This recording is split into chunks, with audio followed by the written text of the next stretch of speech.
Welcome to the Aerospace Advantage podcast. I'm your host, John Slick Baum, and we're up for another episode of the Rendezvous. And this time, we thought we'd dig into stories you've seen recently in the headlines. So with that, we've got General Dave Deptula.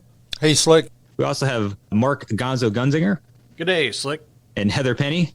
Good to be back. And Chris Stone. Hey there. Well, team, thanks for being here with us all today. I really appreciate it. And Chris, I want to kick it off with you. We read this week that China launched a new system into space recently called the Fractional Orbital Bombardment System. And first things first, what is it and what does it mean for U.S. security interests? Yeah, recently the PLA Rocket Force test launched a hypersonic glide vehicle on what's called a Fractional Orbital Bombardment System, or a FOBS. And what all that means is that China used a Long March 2C space launch vehicle to send a hypersonic test weapon that flies over 5 times the speed of sound in the atmosphere, with a capability to fly either most of an orbit, which is the word fractional, or even place the hypersonic glide vehicle into low Earth orbit before descending it from space to practice attacking a terrestrial target. And this means that the Chinese have now demonstrated a means of attacking anywhere in the world while avoiding indications and warning systems designed for more traditional ballistic missile flight paths over the poles or from the oceans. Well, Chris, I'm going to ask you to break that part down a little bit for the listener and, really explain why this is so attractive for China and what does this signal about their intent? Well, some in the press have commented that they believe this shows an intent to have the capability and capacity to conduct nuclear strikes from space as well as conventional strikes from space. And these strikes can include a low trajectory nuclear strike coming from a south to north trajectory, which is typically the way they fly to take out early warning and space surveillance radars, or could even provide an undetectable means of conducting an electromagnetic pulse or EMP attack on the homeland that, because of that low trajectory and altitude of such hypersonic deployments, could disrupt or destroy nearly 70% of the U.S. electric power grid, according to EMP Commission and other group studies.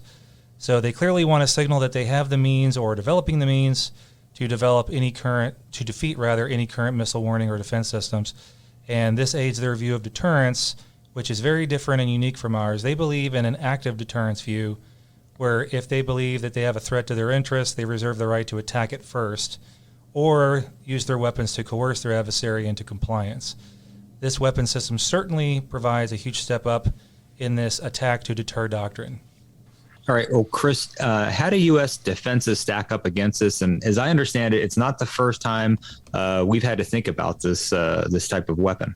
No, you're right. This isn't the first time we've encountered a FOBS. Back in the Cold War, around the late 60s to 80s, the Soviet Union tested and deployed a similar system that was designed to carry basic nuclear warheads from the south to north, where we had and still have little to no southward-facing radars to spot them with, to enable a more traditional polar missile and bomber attack. Because if you fly over the poles from the Soviet Union, it's a lot shorter than to fly across other people's property and land and oceans and stuff. So in response to that, we deployed old Thor missiles as nuclear anti-satellite weapons at Johnston Island for about a decade of service to counter these weapons. The idea was, back then there was less satellites, so if you took it out over the South Pacific, where there was less infrastructure and less satellite coverage, that would enable us to take it out a lot quicker.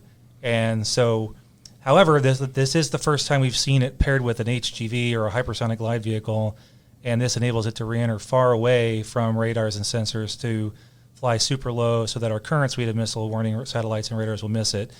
But our new Next Gen OPIR program, coupled with the Space Development Agency's efforts with proliferated low Earth orbit tracking layers, are supposed to get after this issue of tracking hypersonics at lower trajectories. But with this demonstration and those of the Russians, who are also working on bringing back their old FOB systems, this means that until we get better sensors and a counter weapon in place, we are clearly vulnerable in ways we have not seen in many decades. Well, and I appreciate you talking through the history, and obviously you've studied this quite a bit. From a bigger picture, what do you think the U.S. ought to do about this? Well, first off, given its orbital capability, and not just a fractional orbital, but the ability to actually put it into orbit, and the hypersonic glide vehicle's ability to carry potential nuclear weapons, I think there's an argument to be made that the U.S. should argue that China is in violation, or potentially in violation, of the Outer Space Treaty's prohibition on the deployment of nuclear-capable weapons into space. Second, I think we should learn from what we did in the Cold War and leverage existing systems that could potentially be used to intercept this vehicle while either in boost phase or in orbit. This could be a dual-use anti-satellite system as well as a defense system against this FOBS. And once we get beyond those two areas, orbit and boost phase, it becomes very, very hard to track and intercept a hypersonic glide vehicle once it's through the atmosphere and maneuvering on its low trajectory at hypersonic speeds. So clearly the view that EMP from space or nuclear strikes from space is unlikely, or so last century, as the Council on Foreign Relations put it back in 2017. This is not a good view to have anymore, and I think the Space Force and DoD should move faster to develop and deploy some capabilities that are able to address this. Otherwise, we lose any chance at maintaining space power advantage or potentially the safety of our homeland. Hey, let me jump in, Slick, and throw a little bit of a twist in here. DoD tends to chase the next shiny, bright threat. And I'm not suggesting they shouldn't take action to defend against these threats. But the fact of the matter is these are going to be pretty expensive weapons, and China will probably build them in fairly small numbers. If we dedicate billions and billions of dollars to designing an exquisite defense against that and continue to neglect defense of our air bases and other installations and theaters, what sense does it make in a war with China that we let our air bases die? We're not able to generate combat sorties and do everything else we need to prevail just because we are neglecting those defenses and putting it into countering a handful of other exquisite weapons. I would only say that I agree with you that you shouldn't make it a one or the other kind of response. Balance. Right, but I would say that because of the ability of the Chinese to rapidly produce and launch vehicles, including their ability to put out more than 40-plus launches a year of space launch vehicles, and even potentially more when they move to solid quick response, that I don't think this is going to be a onesie-twosie type of system. I think they're going to deploy these. Didn't say onesie or twosie, but you have to think about those thousands of cruise missiles and ballistic missiles that are going to wipe our bases. Right, and I agree. And back in SDI in the 80s, they had an air piece of this too, so I don't think you should exclude the air piece. Absolutely. All these threats need to be addressed, and as we mentioned before, I don't think you can address all the threats Space Force was created to address with 2% of the DoD budget and the Air Force hurting their budget as well. So both are good. Yeah, Gonzo and Chris, I really do appreciate it. I do want to turn over to Heather. And as I understand it, the Air Force has indicated that it's looking for a new advanced trainer option that stands above what the T7 offers as it's currently envisioned. So can you bring us up to speed on what they're thinking about? Yeah, first, but let me remind you what the T7 is, right? It's the Advanced Jet Trainer. So undergraduate pilot training for our readers takes place in two primary phases. In the basic phase, all student pilots fly the T-62, the Texan. From there, students are tracked to either airlift, like the KC-46, the C-130, C-17, or they're tracked to combat, fighters and bombers. If they're going to go fly heavies, then they'll continue their advanced training in the T-1, which is aging out. Students tracked into the combat aircraft will go on to the Advanced Jet Trainer. Currently, that's the T-38C, but it's going to be replaced by Boeing's T-7. So the T-7 will train undergraduate pilots in their second major phase of training before they earn their wings. So what the Air Force recently released was not something that's instead of the T-7. It's the Advanced Tactical Trainer RFI, or Request for Information. So that's just that the Air Force is looking for information about what advanced tactical training might be. So when you look at the RFI, the description is initial tactical training. So, Slick, this is what you and I did in IFF, or Introduction to Fighter Fundamentals, taking a jet that we had flown. Then it was the T-38. And because we already knew how to fly it, we are now learning how to employ it, drop bombs, dogfight, things like that. The other two things that the Air Force is really interested in is providing adversary air support, so red air for our blue guys to train against. And also, this is really interesting, to serve as a tactical fighter surrogate of existing and future fighters, right? So in addition to that IFF piece, which is the sort of the transition phase between undergraduate pilot training and their actual fighter training, now they're looking at how do they take a platform and provide red air, so be an adversary, play like they're a bad guy, or basically be a surrogate companion trainer, basically flying instead of some of our frontline fighters. Yeah, and again, I guess they're thinking about a separate airframe. Just to clarify that, because and one of the things that I saw, the advanced T6, they're having student pilots trying to find the turn circle in a T6. So it just kind of seems like a mishmash, and we're kind of all over the place. So I just wonder what the dynamics are that are leading into this requirement. Well, so what they're interested in for this requirement and why, why they're looking for it is, again, it's that introduction to fighter fundamentals. So it's that transition from the advanced jet trainer before they go into the fighters. And I mean, you and I experienced that, right? As well as, when it comes to red air, right now, operational units, fighter squadrons are flying those red air sorties. So they're using up the life cycle of our existing fighters to self-oppose. And it's really, as you remember, a kind of negative training. And so it's eating up the valuable lives of those fighters. And also, there are other issues at play. It's not just that operational life, but it's also the cost per flying hour and the mission capable rates. So an advanced companion trainer, or an advanced tactical trainer like they're calling this, will help extend the operational life, not just because they're not having to do red air anymore, but because if you do that surrogate companion trainer mission, it's less daily wear and tear that you put on the jet. So you can stretch it longer in the operational inventory.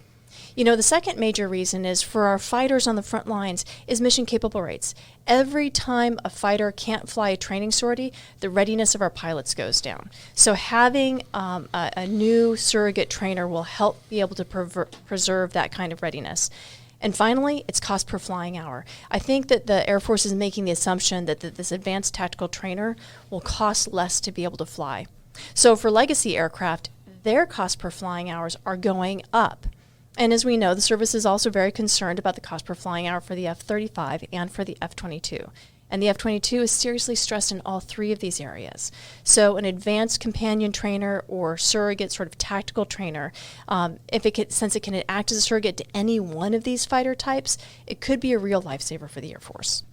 Yeah, well, it really makes sense. And I have a million questions running through my mind, but one of the biggest ones is if somebody like me or a brand new cadet who becomes commissioned were to go through pilot training, how might the process look with this new system being added in? Well, I think that in general, it's not going to look that different from, at least initially, from the paradigm of going from your advanced jet training, getting your wings, and then going into IFF. I think what's going to be different for us is what we see happening at the operational units. I suspect that the way they envision employing this new aircraft would be that it would be on the line right next to the fighters, and pilots would be able to go fly that as a companion trainer.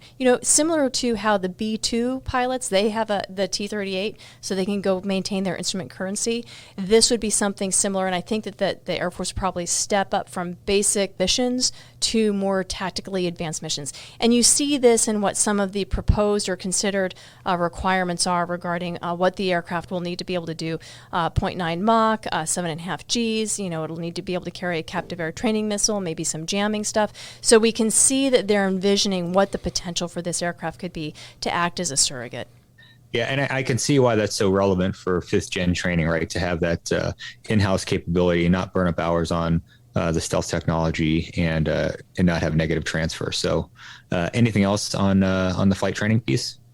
Yeah, I just think that this is, given the stress that the Air Force is under right now and their need to be able to preserve fighter capacity across the next decade, this is a really smart direction for them to move in. All right. Well, I appreciate it. And General Deptula, I want to hop over to you. And we had a really robust discussion ever since the U.S. withdrew from Afghanistan. We've been hearing a lot about a mission called Over the Horizon Strike, but let's cut to the chase. This is all about air power's ability to gather information and then launch a strike when desired objectives can be met. And people are really talking about the concept, especially in the light of the accidental targeting of innocent civilians by an airstrike as U.S. forces withdrew from Kabul. So first and foremost, what are we trying to do with these type of operations? Well, Slick, first, what we're trying to do depends specifically on the mission one is trying to achieve. Now, in Afghanistan, we need to keep track of what's going on regarding terrorist activity and threats to the United States since the Biden administration withdrew all U.S. personnel in that country. And the primary assets that we can best use to that effect are unmanned aerial vehicles, or UAVs. They're some of the most effective, ethical, and precise systems in our air power toolbox. And in the hands of good strategists, they can be very beneficial in contributing to the accomplishment of our security objectives. Now, let me elaborate a bit, because there's so much misinformation out there on UAVs, remotely piloted aircraft, drones, whatever you'd like to call them. But let me talk about and highlight for our audience some of their key characteristics. First, the persistence that UAVs provide allows time to observe, to evaluate, and then act either very quickly or to take all the time necessary to be sure of a particular action. Second, UAVs allow us to project power without projecting the kind of vulnerability that's involved with boots on the ground. Third, relative to other means, UAVs are the most precise way of employing force at a distance in a manner that reduces collateral damage and minimizes casualties. So let's look at the accuracy of weapons. Those employed from remotely piloted aircraft are nominally have an accuracy of less than 10 feet. If you look at the accuracy of a 155 millimeter howitzer, it's around 1,000 feet, and mortar accuracies from 200 to 800 feet. None of the procedures governing the use of artillery, mortars, missiles from ships, or manned aircraft, not to mention guns employed by soldiers, employ the oversight associated with the use of networked UAVs. Okay, fourth, UAVs allow for more ethical oversight than any other means of force application. People seem to forget that. And finally, since they operate beyond adversaries' current abilities to stop them, they provide users a real asymmetric advantage relative to opponents that do not possess them.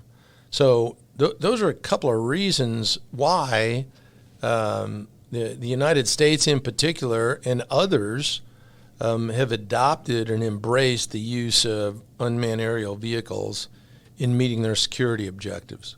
Well, sir, I want to circle back to the second point that you made. And, some critics suggest that we need forces on the ground to help target these types of strikes. And from your vantage point, is it true? And what I mean is, what about other operations where we haven't had forces on the ground and yet air operations are occurring? Well, the short answer to the question is it depends. In some cases, we were spectacularly successful with absolutely no boots on the ground feeding or verifying targets. And I offer as evidence number one, the most successful air campaign in history, Operation Desert Storm. No ground forces were on the ground, except for a handful of special operations folks who wouldn't tell anybody anything, for the first 39 days of a 43-day war. Let me repeat that. There were no boots on the ground for 39 days of a 43-day war. And we were extraordinarily successful in laying down an attack on over 40,000 aim points without somebody on the ground telling us what to hit. But at the same time, over the last 20 years, the military got used to boots on the ground in counterinsurgency and counterterrorist operations, refining information. And that's great, but it's not required. Yeah, and just to add on that, I know Heather and I had plenty of times to train doing strategic attack, not close air support, right? Two doctrinally separate missions. But as you mentioned, the last 20 years, we were just continually, essentially, with troops in contact. So I think it's just a paradigm shift, and I think many Americans, especially reporters, think that an airman can't drop a bomb without authorization from a person on the ground. But anyway, shifting over to getting a discussion on what happened in Kabul, was this a failure of air power or a change in the risk tolerance rheostat given the attack that had just killed the 13 Americans and numerous Afghan civilians? Well, what I'd tell you, Slick, is that was a tactical level action that's currently undergoing investigation. I don't know why the target was incorrectly identified, and we'll find out when the investigation's complete. But it's more important to recognize that the large-scale ground occupation efforts that marked the past 2 decades in Afghanistan were a failure. It was a gross failure of strategy. So what we need to do now is not confuse the termination of U.S. ground operations in Afghanistan with what we can be doing with aerospace options to ensure security for both the United States in the region. The use of smart, precise, focused aerospace power to address the core threats that continue to define the region provides the current administration the opportunity to stop doing what has not been working and continue doing what has been working to sustain America's interests. Well, sir, I'm going to play the devil's advocate here a little bit, but so asking you, if the critics win this debate and we dial back on these operations, what happens and what is the plan B? Slick, aerospace power is the plan B. We pulled out all ground forces, so the only security option left is to apply our aerospace forces to find, fix, and finish the enemies in the region who are planning to do harm to the United States. Now, those who advocate banning the use of UAVs are analogous to those who would suggest we ban axes, chainsaws, automobiles, guns, airplanes, or even forks, all of which can be used for good or evil. It's not the tool that's a determiner of how it'll be used, but the application of the tool by the human being who's using it. Now, this is the rightful concern of the subject of how much automation should be allowed in the next generation of weapon systems. However, we're not to that stage yet in the UAVs that we're employing to use and apply weapons today. Well, thank you, sir. Well, Gonzo, let's head over to you. We've been hearing a lot about the Air Force's desire to recapitalize the E-3 AWACS command and control aircraft with Advanced Battle Management System, or ABMS. This discussion has been going on for years, but we've recently heard from Air Force leaders suggesting that they are going to consider a manned C2 sensor option, and the E7 Wedgetail, which Australia and others operate, looks like it is well positioned to meet this requirement. What's up with this pivot? Yeah, so let me start by talking about Wedgetails just for a bit. They're airborne early warning command and control aircraft that are based on modified Boeing 737 airframes. They have a steerable beam electronically scanned array radar, which is made by Northrop Grumman, by the way, and it can track multiple airborne and maritime targets over 360 degrees, unlike our current AWACS, as well as they have 10 state-of-the-art mission crew councils, electronic warfare defenses, and highly redundant command and control systems.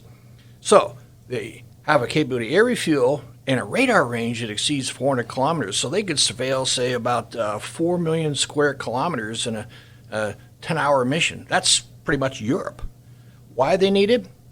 I think the Air Force has the right sight picture for the future. It wants to move the AMTI and GMTI mission to space-based systems. But the Air Force simply can't wait for those space systems to mature. It now has about 33 E-3 AWACS on a ramp that are Boeing 707 commercial derivative aircraft, and they've got an average age of about 42 years, and their airframes are even older.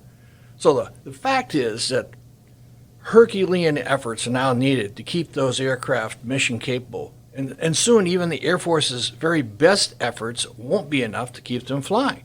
So Wedgetails could fill that gap in the meantime. They're going to give the Air Force a viable path to continue to perform that mission, which is so critical to the warfight, until they can hit nirvana, the space-based systems and unmanned systems that can network with manned systems that are airborne, which will be the ABMS. Well, Gonzo, we hear a lot about sensors, connectivity, and process power, but isn't it also about placing the command and control resources at the proper places throughout the battle space? And can you expand on this a little bit more? Sure.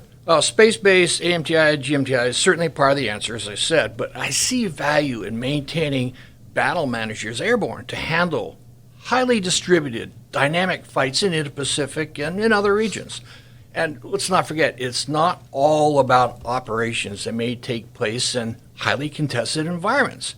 We know, for instance, that both China and Russia are capable of launching large-scale air missile attacks against our air bases.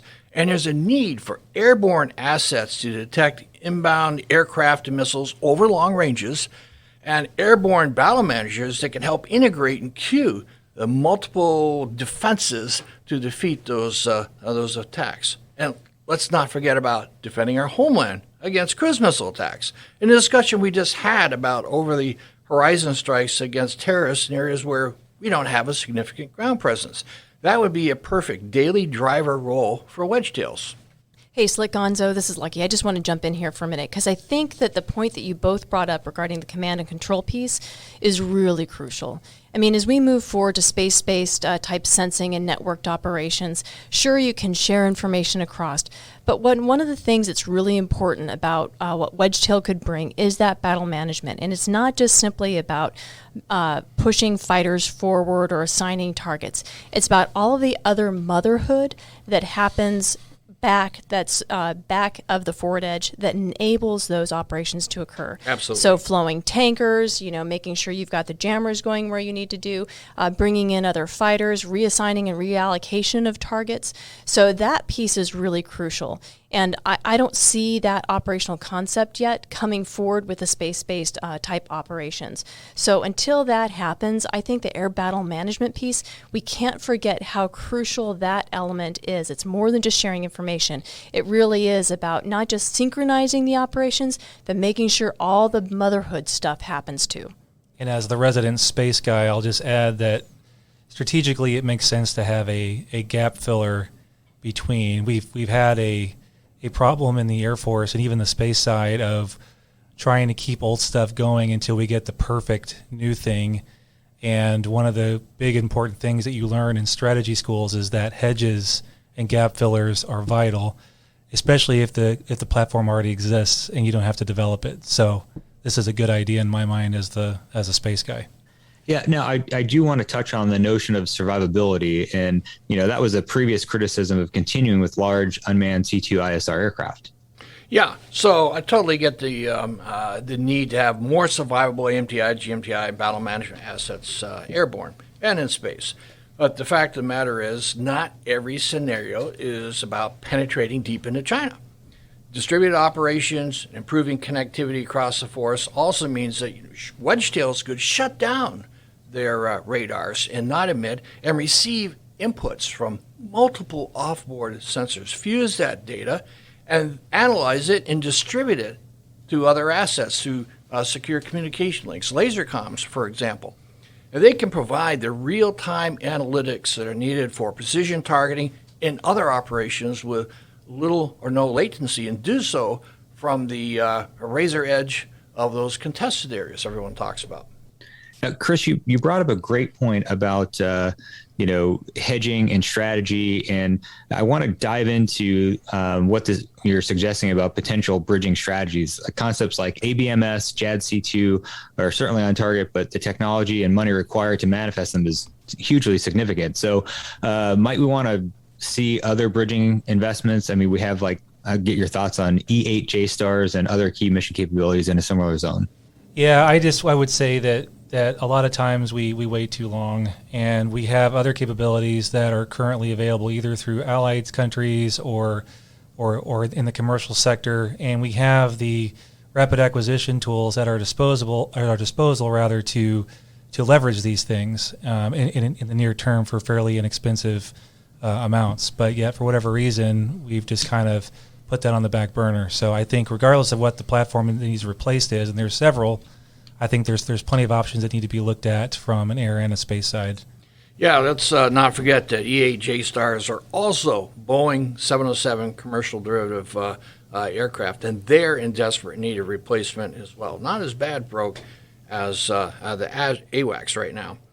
And let's not forget that wedge tails are also capable of detecting moving targets at sea.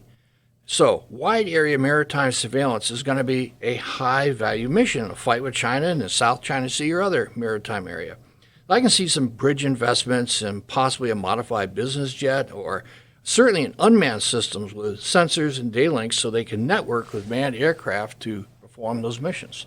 Yeah, we could also potentially see the application of like a supersonic business Yes. jet aircraft, which has these kinds of sensors and allows it to be able to cover the ranges of the Pacific at speeds that allow us to be much more effective as well. So I think there are ways that the Air Force can leverage existing or near-term platforms to be able to fill these mission gaps. And again, it's not just simply about the sensors; it's about the battle management that supports it.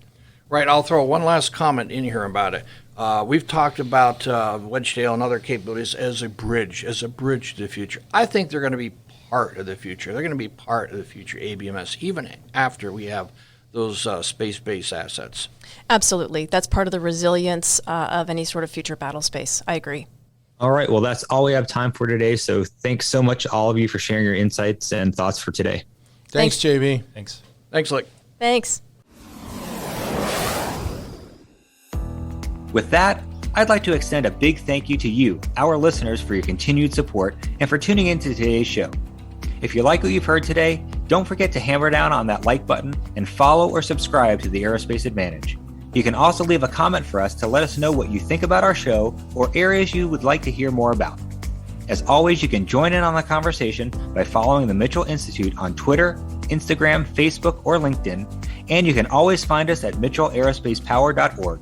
Until next time, this is John Slick Baum. Stay safe and check 6.